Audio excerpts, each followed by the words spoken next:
Cada vez que tem um curso aqui, eu sempre brinco com os alunos que essa nova lei ela é como se fosse um monstrinho.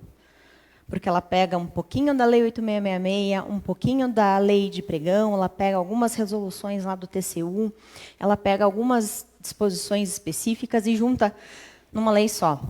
Se vocês forem ver a nova lei, várias vezes vocês vão se deparar com algumas situações que vocês já conhecem e outras que são completamente novas. E aqui hoje para vocês, de uma maneira bem rápida, inclusive para o pessoal que está em casa, eu vou falar um pouquinho de uma nova modalidade de licitação que foi incorporada na nova lei. Tá? Antigamente, o que nós tínhamos aqui? E aqui eu vou ter que ser bem rápida, né, porque senão o chefe me puxa a orelha. Nós temos a concorrência, né, tínhamos a concorrência, o pregão, que era regido por uma lei específica, concurso, leilão, convite, tomada de preços e o RDC. O RDC é aquele regime de contratação diferenciada que a gente utilizou nas obras da Copa, obras do PAN, do PAC, do Projeto de Aceleração do Crescimento, algumas obras de infraestrutura. Tá? O que acontece? A nova lei pega todos esses instrumentos normativos, joga no liquidificador, coloca várias disposições ali e ela traz um novo modelo, aqui uma nova forma, uma nova modalidade de licitação, que é o diálogo competitivo. Primeira vez que eu olhei esse diálogo competitivo, eu olhei, pensei. Aí eu tomei um vinho, né, para ver se clareava as ideias. Sem ideia de onde o legislador tirou para colocar isso aqui. Aí eu fui pesquisar. O diálogo competitivo, gente, ele é utilizado já na Europa desde 2004. Então, aí faz alguns bons anos que isso está acontecendo. E o que esse diálogo ele se propõe a fazer? Veja, na nova lei, isso vocês vão verificar em vários dispositivos, no procedimento de manifestação de interesse também, em audiências públicas, que ela tenta aproximar o mercado, ela tenta aproximar as pessoas, ela faz uma aproximação que era muito precária na Lei 8666. Então, ela tenta se aproximar do mercado, dos licitantes, de quem pode fornecer bens e serviços. Tá? Então, veja, é uma forma de você realizar diálogos com os licitantes, previamente, mediante critérios objetivos, para desenvolver maneiras e alternativas para algum problema que a administração tenha. Tá? Quando eu dou aula aqui, eu já dei essa aula algumas vezes, eu sempre falo para a turma o seguinte: pensa que você tem um abacaxi gigante, de 3 cabeças, com 3 coroas, você tem que descascar aquele negócio. É difícil. O diálogo competitivo ele vem justamente para tentar facilitar isso. Tá? Situações novas, situações em que a administração pública não tem nem noção por onde começar, uma das formas de ela tentar resolver o problema é pelo diálogo competitivo. O exemplo que eu sempre dou em sala, quem foi meu aluno aqui já sabe, que nós temos um problema sério agora, principalmente com a pandemia, com o necrochorume. Você sabe o que é necrochorume? Quando o corpo apodrece, né, nossa alma vai, e o nosso corpo ele se decompõe. E ele produz um líquido tóxico. Já viram um saco de lixo, quando a gente tira, ele está meio lisguento? Né? A mulherada sabe do que eu estou falando, né? Tem que lavar o lixeiro, é horrível. O que acontece? Quando o corpo se decompõe, se forma um líquido chamado chorume, necrochorume, que é altamente tóxico, altamente contaminante. Tá? Quem é de município aí vai saber que, né, o cemitério municipal ele comporta até determinado número, até determinado volume de sepultamento. E com a Covid agora? Né? Morreram quantas mil pessoas? Os cemitérios estão abarrotados, né? Tem gente que está sendo enterrada em, enfim, diversos lugares. E nós temos um problema. Para onde que vai esse necrochorume? É possível tratar isso aí? E se tiver uma alta contaminação, como é que faz? A gente não tem noção. A gente não tem ainda como prever como que a gente vai tratar alguns aspectos ambientais, por exemplo, do necrochorume. Né?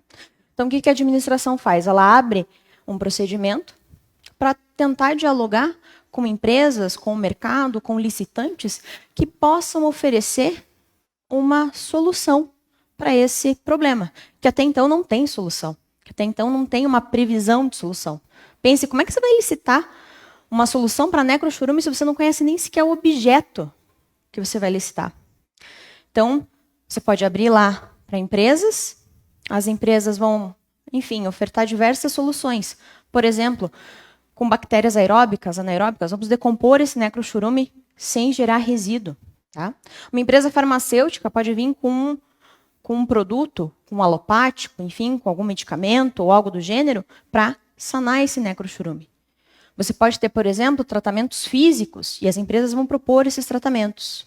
Alternativas, soluções novas para problemas novos. Tá? E a administração vai, dentre dessas diversas formas de sanar esse problema, escolher aquelas que melhor são viáveis, mais baratas, mais econômicas, mais eficazes também, e vai abrir uma nova licitação.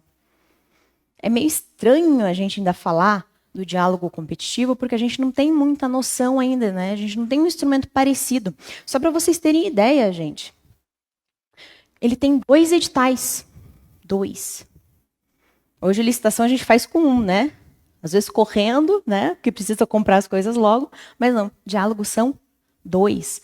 No primeiro aqui, ó, você vai ter uma pré-seleção, tá? Que é justamente essa seleção para você verificar quais os licitantes e quais as empresas que podem fornecer essa nova solução. E após você verificar e escolher a solução, é aberto um novo edital, aqui numa fase competitiva. Tá? Então, vamos lá, eu escolhi uma bactéria. Né? A melhor solução para mim é uma bactéria que vai lá decompor o necrochurume sem resíduo. Beleza. Quantas empresas farmacêuticas, químicas, bioquímicas conseguem me fornecer essa bactéria? Por que preço? Qual é o grau de eficiência? É ainda um pouco complexo isso, né? O professor Juninha sempre fala que a gente ainda não tem regulamentação. Essa lei saiu há menos de 60 dias. Então, a gente ainda está explorando essa lei praticamente só pelo texto legal. Mas, com certeza, aqui vai sair várias regulamentações e a gente tem que estar atento a isso também. Tá? E alguns me perguntam assim, Bruna, mas como é que a gente faz para classificar a melhor proposta? Né? Veja só, eu sempre brinco com os meus alunos. Né? No caso do necrochurume, quem que você vai chamar? A Bruna? Né? Quem que você vai chamar? O contador, que mexe com o número? Não. Você vai chamar, você vai compor uma comissão aqui, ó, de servidores, tá? Necessariamente concursados, efetivos, para montar aquela comissão. E necessariamente servidores que entendam. Tá? Necrochurume, por exemplo, quem que você chamaria? Talvez um veterinário, um médico, alguém da área da saúde, alguém que trabalha lá na vigilância sanitária. Você vai chamar pessoas que tenham conhecimento. Tá? E a nova lei também coloca que é possível contratação de alguns especialistas para assessoramento nessa tomada de decisão. Então, você tem lá esse problema ambiental, você pode chamar lá um ambientalista, alguém especializado, alguém que não faça parte dos quadros da administração para auxiliar nesse procedimento. Tá? Aqui eu coloquei um quadrinho para vocês, ó. Eu sempre gosto de trabalhar com quadrinhos, com topicalização, porque eu acho que isso é bem intuitivo, que isso é bem fácil, né, da gente buscar. Quando que você usa o diálogo competitivo? Aqui, só para fixar. Quando você precisa verificar condições de contratação novas, que elas não existem. Tá? Quando você busca uma solução técnica. Quando todas as soluções que você tem presentes, conhecidas, divulgadas, elas não são suficientes para sanar o seu problema. E ainda quando você tem uma dificuldade aqui, ó, de definir especificação técnica ou objeto. Pensa só, tratar necrochurume. Qual que é o objeto? Medicamento? Bactéria? Não dá para saber. São situações muito novas, por isso que eu sempre brinco com meus alunos. Imagina que você tem um abacaxi de 3 cabeças, 5 coroas para descascar. Então é aqui que você chama o diálogo competitivo, para ajudar a definir objetos, metodologias, novas soluções. Tá? Verificando a necessidade de identificar alternativas, né? Identificando essas possíveis soluções para o seu problema, você vai analisar aqui qual que é a solução técnica mais adequada, vai estabelecer os requisitos e a estrutura jurídica e financeira do contrato. Já deram uma lidinha lá na nova lei? Mudou bastante coisa nas cláusulas necessárias do contrato. Tá? Salvo engano, o artigo 89 e seguintes. Então, quem for fazer contrato aqui, pega lá a lei, que tem um rolzinho lá de cláusulas que são necessárias. Tá? Mudou bastante coisa da lei anterior para essa. Beleza, gente? Alguma dúvida? Vocês aí que estão na live, alguma dúvida? Se tiver,